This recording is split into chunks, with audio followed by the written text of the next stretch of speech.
The call came at 2 a.m. local time, the phone's harsh ring cutting through the humid African night. I fumbled for it in the darkness of my temporary quarters, still half asleep. "Emma, you need to hear this." My sister Rachel's voice dripped with smug satisfaction. "I solved our little property dispute. I sold the house." I sat up slowly, suddenly wide awake. "You did what?" "Oh, don't act so surprised," she said with a laugh. "That house has been sitting empty for months while you're off playing humanitarian. Someone needed to do something about it. My name is Emma Chin, and I'm a trauma surgeon volunteering with Doctors Without Borders in Uganda. The house Rachel was talking about wasn't just any property, it was our family home, left to us jointly by our parents. The same house she'd been trying to force me to sell for the past year." "Rachel," I said carefully, keeping my voice steady despite the anger building in my chest, "you can't sell the house without my signature. I'm co-owner." Her laugh echoed through the phone. "Actually, I can. Remember that power of attorney you signed before you left? The one for emergencies? Well, I used it.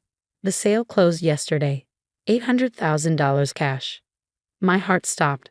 The power of attorney. I'd signed it thinking Rachel might need to handle medical decisions for me while I was abroad. I never imagined she'd use it to sell our childhood home. "The house is worth at least $3 million, I said, my mind racing. "Why would you sell it for a quarter of its value?" "The market's terrible right now," she replied dismissively. "Besides, I needed quick cash. David's investment opportunity won't wait forever." David. Of course, my sister's husband of 2 years, the financial genius who had already burned through their savings with his get-rich-quick schemes. "You know what?" Rachel continued, her voice sharp. "You don't get to complain. You abandoned everything to play doctor in Africa. Someone had to deal with reality back home." I closed my eyes, thinking about what was hidden inside that house. Something Rachel knew nothing about, something that would make her quick cash sale look like the disaster it truly was. "Who bought it?" I asked, trying to sound defeated. "Some development company. They're demolishing it next week to build condos." She paused, probably waiting for me to break down or beg. When I didn't, she added, "I'll have your share of the money transferred to your account. Minus my finder's fee, of course." Of course. Rachel had always been like this, entitled, selfish, convinced that everything should go her way. Our parents' death 2 years ago had only made it worse. "When's the demolition scheduled?" I asked, already pulling up flight options on my laptop. "Next Thursday." "Why?" "Planning to fly home and stop it?" She laughed again. "Don't bother. The sale's done, Emma. You can't change it." I thought about the hidden room behind the library wall, the one our father had built decades ago, about the safe embedded in its concrete floor and what lay inside it. "We'll see about that," I said quietly and hung up. The next few hours were a blur of activity. I arranged emergency leave from the hospital, booked the first available flight to Boston, and made some crucial phone calls. By sunrise, I was on my way to Entebbe International Airport. During the long flight home, I thought about the last conversation I'd had with our father, just days before the car accident that killed both our parents. "The safe holds everything," he'd said, pressing the key into my hand. "Documents, accounts, everything I've built. Rachel can never know. She's not ready for that responsibility. Promise me you'll protect it." I promised, not fully understanding what I was agreeing to. It wasn't until after their death that I finally opened the safe and discovered the truth about our family's legacy. The papers inside revealed that our father, the quiet librarian everyone knew, had been living a double life. He'd spent decades building a real estate empire under various aliases, accumulating properties and investments worth over $50 million. All of it hidden, protected, waiting for the right moment to be revealed. I kept the secret, just as he'd asked. Even when Rachel started pressuring me to sell the house, I'd held firm. The safe and its contents had to be protected. Now, as my plane descended into Boston Logan International Airport, I pulled up the text I'd received from my father's old lawyer, Benjamin Wong. "Documents ready. Meeting set for tomorrow." She won't know what hit her. Rachel thought she'd won. She thought she'd finally beaten her older sister, the one who'd always played by the rules. But she had no idea what was coming. As I collected my luggage, another text came through, this one from Rachel. "Demolition team's doing a walkthrough tomorrow. Last chance to say goodbye to the old place." I smiled despite my exhaustion. Perfect timing. The taxi ride to my old apartment was surreal. Boston had changed in the months I'd been gone. Or maybe I had. The familiar streets felt different somehow, charged with purpose. I unlocked my apartment door, dropping my bags in the entryway. Everything was exactly as I'd left it, covered in a thin layer of dust. I went straight to my office, to the locked drawer where I kept my most important documents. The key to the safe was there, along with copies of everything inside it.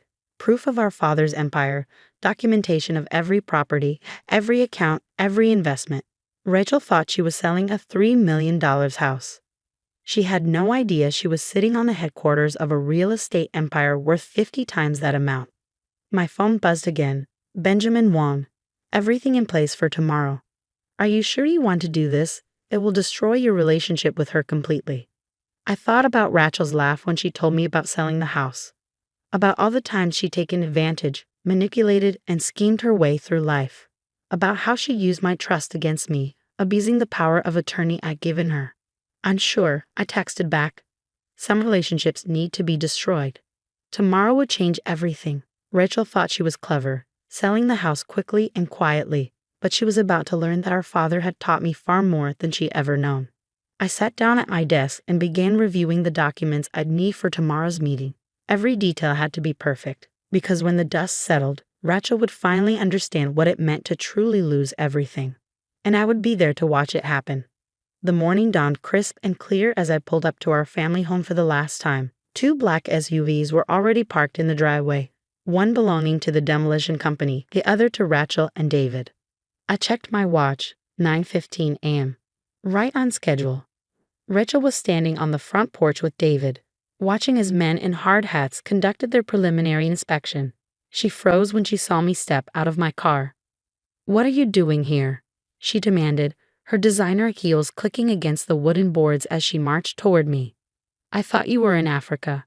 "Surprise," I said calmly, adjusting my blazer. "I caught an early flight."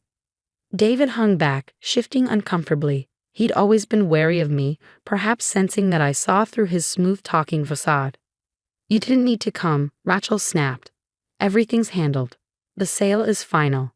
"About that," I replied, pulling out my phone as a third vehicle turned into our driveway. "We need to talk." Benjamin Wong stepped out of his Mercedes, briefcase in hand. Rachel's eyes narrowed at the sight of our father's old lawyer. "What's he doing here?" "Mr. Wong," I called out, ignoring her question. Perfect timing. The demolition team's foreman approached, clipboard in hand. "Mrs. Harrison," he said, addressing Rachel. "We're ready to begin the internal inspection." "Actually," I interrupted, "you'll want to wait on that. There are some ownership issues we need to address first." Rachel laughed, but I caught the nervous edge in it. "There are no issues. I have power of attorney. The sale is legitimate." The power of attorney, Benjamin said, opening his briefcase, was for medical emergencies only. It did not grant you authority to sell jointly owned property. "What?" Rachel's face flushed. "That's not true. I had it reviewed by David's cousin who just passed the bar. I finished for her. Yes, I'm sure he did a thorough job." The foreman looked between us, clearly sensing trouble. "Should we come back another time?" "No," Rachel said quickly. "Proceed with the inspection. My sister is just being difficult." "Actually," Benjamin interjected, pulling out a document, "I have a court order preventing any demolition or alteration of this property pending investigation of fraudulent sale." Rachel's confidence finally cracked. "Fraudulent? I had every right to sell a $3 million property for $800,000 without consulting your co-owner. I asked quietly to use a medical power of attorney for a real estate transaction to facilitate what appears to be deliberate property value manipulation."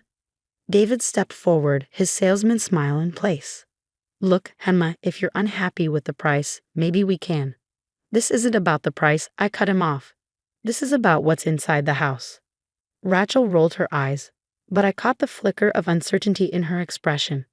"Inside, it's empty. We cleared everything out months ago." I turned to Benjamin. "Should we show them?" He nodded, pulling out another document. "Ms. Chen, would you like to do the honors?" I led the group into the house, through the familiar hallways to the library. Rachel's heels echoed on the hardwood floors, her nervous energy palpable. "What is this about, Emma?" she demanded. "If you're trying to stop the sale." "It's too late for that," I said, stopping in front of the bookshelf that had always been our father's favorite. "The sale was void the moment you signed the papers. But that's not why I'm here." I reached for the hidden latch behind Shakespeare's complete works, the one our father had shown me years ago. With a soft click, the entire bookshelf swung forward, revealing the hidden room behind it. Rachel gasped. David swore under his breath. The demolition foreman took an involuntary step back. "What? What is this?" Rachel whispered. "This," I said, stepping into the concrete room, "is our father's real legacy. The one he didn't trust you to know about." I knelt down and opened the safe embedded in the floor, the key turning smoothly in the lock. Inside lay decades of our father's careful planning, property deeds, account statements, corporate documents. Benjamin began laying out papers on the table. "Your father," he explained, "was more than just a librarian. He spent 30 years building one of the largest private real estate portfolios in Massachusetts, all under various aliases, all perfectly legal, all carefully hidden." Rachel stared at the documents, her face pale. "How much?" "The current market value," Benjamin said, "is approximately $15 million. David's eyes went wide. Rachel grabbed the edge of the table for support. "And you," I said to my sister, "just tried to sell the corporate headquarters of this empire for $800,000 to a shell company that, I suspect, is owned by David or one of his associates." David took a step backward, but Benjamin's assistant was already blocking the doorway. "The FBI is very interested in this transaction," I continued, "particularly given David's history of failed investment schemes and the suspicious timing of the sale." Rachel's legs gave out, and she sank into our father's old leather chair. "You knew," she whispered. "You knew all this time." "Dad told me everything before he died," I confirmed. "He made me promise to protect it until the right time." "And you didn't tell me?" Her voice cracked. "Your own sister." I looked at her, really looked at her. The designer clothes, the perfect makeup, the entitled attitude that had defined her entire life. "Dad knew you weren't ready," I said softly. "And he was right. The first chance he got, you tried to sell his life's work for pennies on the dollar." Benjamin cleared his throat. "The FBI agents are waiting outside. They have some questions about the attempted sale and the potential fraud involved." Rachel's head snapped up. "Fraud? But I had power of attorney." "A medical power of attorney," I corrected her. "Using it for real estate transactions is fraud. Selling property significantly below market value to a connected party is fraud. And doing it all without proper authority is definitely fraud." 6 months later, I sat in Benjamin Wong's office, signing the final documents that would restructure our father's empire. Rachel and David were both facing federal fraud charges, their assets frozen pending investigation. "Everything's in order," Benjamin said, sliding the papers into his briefcase. "The foundation is established, and the scholarship fund will launch next month." I nodded, thinking about how our father would have approved. The bulk of his fortune would now fund educational opportunities for underprivileged students, turning his secret empire into a force for good. "Have you heard from Rachel?" he asked carefully. "Not since the indictment," I replied. "She tried calling a few times in the beginning, alternating between threats and tearful pleas for help. But after I testified about her fraudulent use of the power of attorney, she finally understood that there was no going back. The house still stood, though I'd had it completely renovated. The hidden room was now a secure office, its existence properly documented. The demolition company had been revealed as a front for David's latest scheme. He planned to flip the property for its true value once the fraudulent sale went through. My phone buzzed. A message from the hospital in Uganda. "When are you coming back? We miss our best surgeon." I smiled, thinking about how different my life was from what Rachel had imagined. She'd always seen my volunteer work as running away from real life. She never understood that I'd chosen that path precisely because I could, because our father had secretly ensured we'd never want for anything. The FBI finished their asset trace, Benjamin said, pulling up some documents on his computer. It seems David had set up quite an elaborate network of shell companies. He was planning to use your father's house as collateral for some substantial loans. "Let me guess," I said dryly. "More investment opportunities?" Benjamin nodded. Rachel claimed she didn't know the full extent of his plans. She knew enough, I replied. The evidence had been clear: emails, phone records, bank transfers showing she was fully aware of the scheme to defraud me. Standing at the window of Benjamin's office, I looked out over the Boston skyline. Somewhere out there, Rachel was preparing for her court date, probably still believing she was somehow the victim in all this. Your father would be proud, Benjamin said quietly, not just of how you protected his legacy, but of what you're doing with it. The Scholarship Foundation had already selected its first recipients, bright, ambitious students who reminded me of our father. The quiet ones, the careful planners, the ones who understood that true success wasn't about quick profits or shortcuts. My phone buzzed again, this time an email from the real estate management company. The first round of renovations on our father's properties was complete. What had once been hidden was now being transformed into affordable housing units, community centers, and educational spaces. Do you ever regret it? Benjamin asked, exposing everything. You could have just stopped the sale quietly, kept the secret. I thought about Rachel's laugh during that late-night phone call, her casual dismissal of everything our father had built. No, I said firmly, some secrets need to be revealed. Some lessons need to be learned. Later that evening, as I packed for my return to Uganda, I found an old photo album. In it was a picture of Rachel and me as children, sitting in our father's library, surrounded by the books that had concealed his empire. We were smiling, unaware of the secrets hidden behind those shelves. I closed the album, thinking about how differently things had turned out from what either of us had expected. Rachel had thought she was seizing an opportunity, never imagining she was actually destroying her future. I had become the keeper of our father's legacy, not just protecting his wealth but transforming it into something meaningful. The next morning, as my plane took off for Uganda, I received one final text from Benjamin.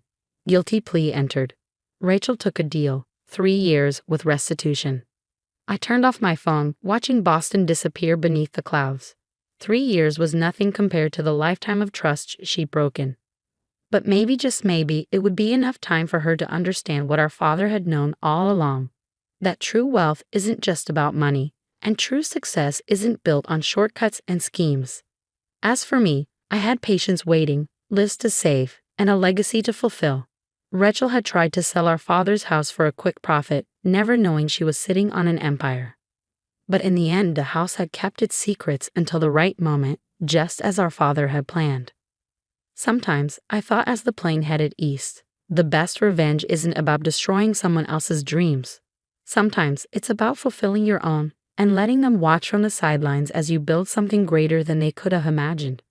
The house still stands in Boston, its secrets now transformed into opportunities for others.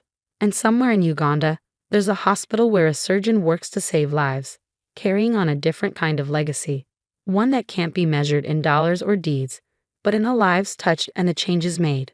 That's the thing about legacy, after all. It's not just about what you leave behind. It's about what you choose to build with what you've been given. And I chose to build something worth more than all the quick profits Rachel had ever dreamed of. That's a revenge that would have made our father proud.